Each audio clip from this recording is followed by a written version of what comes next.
Oh, is it that time already? Let's talk about the electrical conduction system of the heart, shall we? The heart is a powerful muscular pump.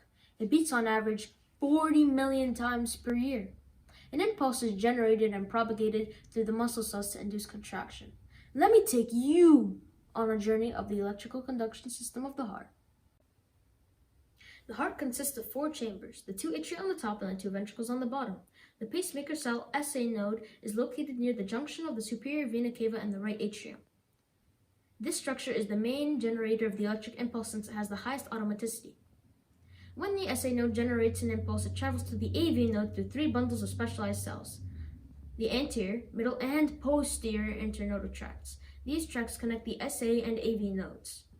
The AV node is located just beneath the endocardium on the right side of the interatrial septum, near the tricuspid valve.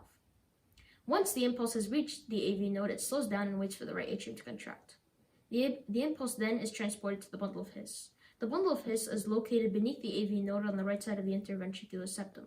It transports the impulse towards the right and left bundle branches.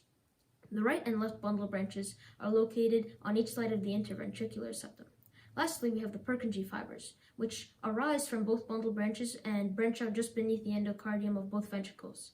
They spread the impulse towards the myocardium. These cells possess the largest diameter and highest conduction velocity. This ensures that both ventricles contract simultaneously, which increases the effectiveness of contraction. How is the impulse of the electric conduction system of the heart created?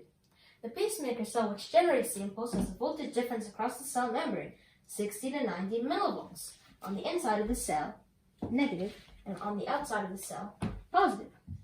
Resting membrane potential is generated because of different ion concentrations across the cell membrane. These ion gradients are maintained by several pumps, which transport sodium and calcium out of the cell and potassium in.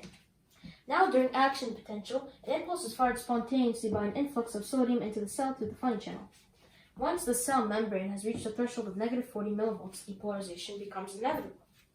Now, during depolarization, voltage-gated calcium ion channels open for an influx of calcium into the cell to further depolarize it.